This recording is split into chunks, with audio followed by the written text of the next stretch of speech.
More chaos, craziness, and carnage awaits you in the pages of Book 6 of the Dungeon Crawler Carl series, which is The Eye of the Bedlam Bride. Another wild ride of a book. As I get deeper into this series, I love Princess Donut and Carl, but Samantha is quickly becoming one of my favorite characters in this, and very curious to see what happens when she does finally get, her body back. This level of the dungeon, we're on dungeon level 8. The crawlers ended up all skipping level 7 because one of the crawlers, who is this goat guy, Prepotente, destroyed the 7th floor. He had a couple items, he figured out how to use them, and everybody skipped the 7th floor and went straight to the 8th floor. And so now in this level, we have the mechanics that are kind of like a card game. So everyone is scattered out across Earth, and it's kind of like the memory of Earth right before the collapse happened. So everyone's across the globe in all different spots. Some people are in Iceland, and other people are over in Asia. And Carl and Donut, they go to Cuba. And so they have to collect 6 different totems for what they call these TG totems. They're going to make up their team, and they have to have 6 in their card set. Otherwise, they'll just have random ones chosen for them. So they need to find like the best and most fierce monsters to have their deck with, because they're going to have card battles against other crawlers and against other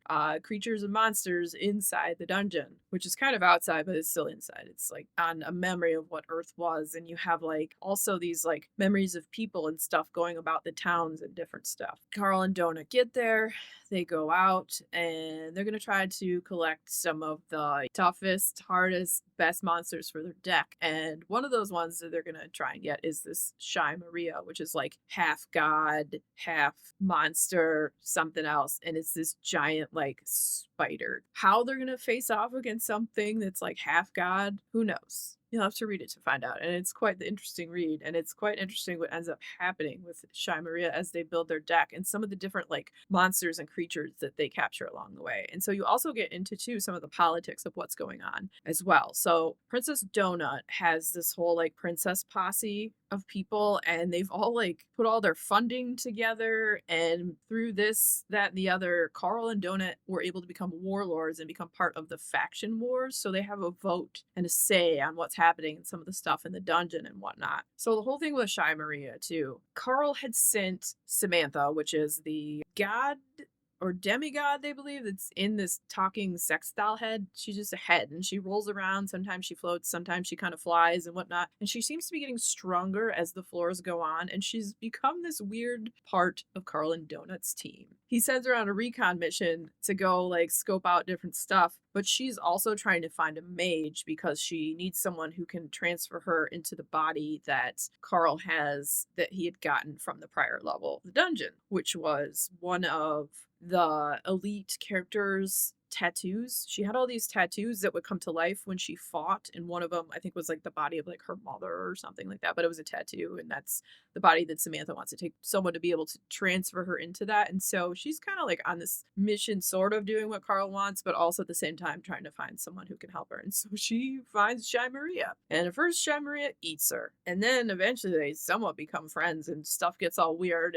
And the way this level's set up too really sucks, because it's gonna force the crawlers to fight each other to get down these stairwells in the end, because in each area there's 2 stairwells. As long as everyone gets a key to go down the stairwell, they get to go down. But it ends up, there's going to be teams that don't have the keys, and they can get a key from killing the other team. And so they're just like forcing people to fight fights that they don't necessarily want to, but that's part of like the horribleness of this dungeon that has been built for everyone's entertainment, just to make a bunch of money so the rich people can get richer and laugh at the destruction of worlds and whatnot. I mean, Carl's made it his personal mission to burn this all down, and slowly but surely in each book you see the steps of slowly working towards that. And so being on as a warlord and being part of being able to vote on the faction wars is a big thing in this, because I think there's like, I don't remember how many members it is exactly. Is it 10? It's something like that. And they'll propose a thing, and they'll vote on it. Usually there's a lot of arguing, and a lot of times nothing goes anywhere or gets anywhere.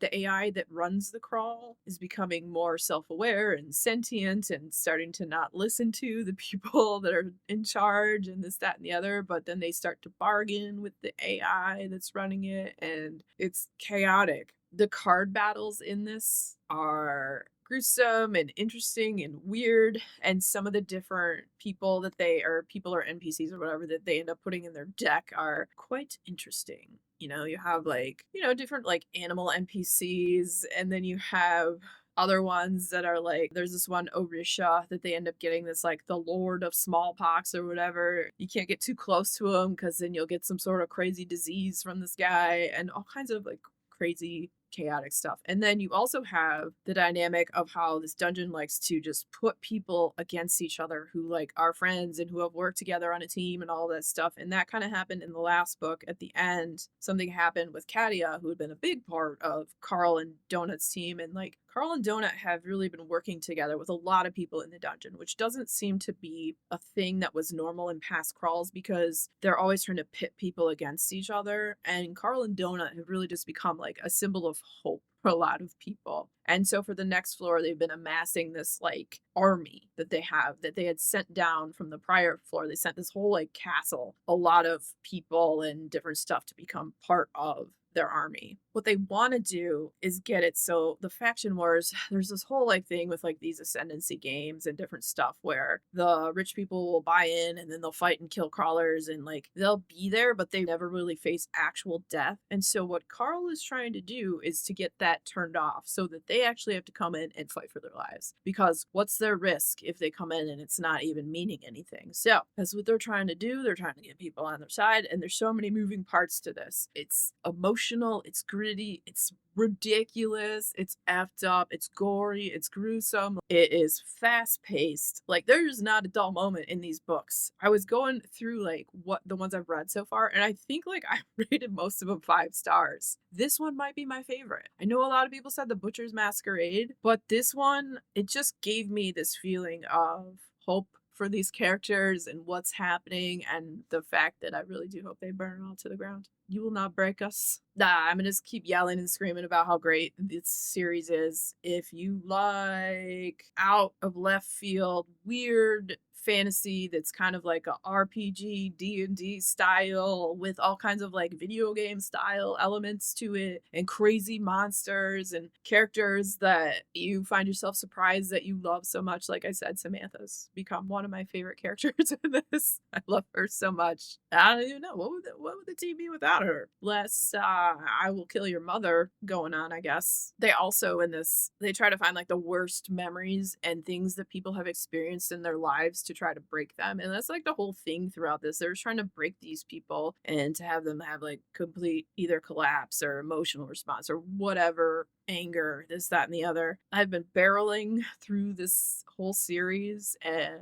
this book was even bigger than the last. It was like 800 pages. Dear God, is the next book this long? I have no idea. I'm gonna put it on hold at the library. I had not planned on getting into a series this year, and it's a series that I feel like if you start it, you won't regret it. It's awesome. Try the first book. If you like it, heck yeah. I mean, you're allowed to hate it too and not like it. It's fine. We all have different opinions of books. We all like different things. If we didn't all like different things, we'd be a bunch of frickin' clones and robots, and that'd be stupid. Any of that sounds interesting to you? Check it out. It might be weird that you started at this video because this is like the 6th book, but I assume most people who watch this have probably read this book. I have a whole series so far of these in a playlist. I will link the playlist down below in the description if you want to watch from the beginning. If you enjoyed hanging out today, hit that subscribe button, come back, see me again, and we'll talk about more bookish things and weird stuff.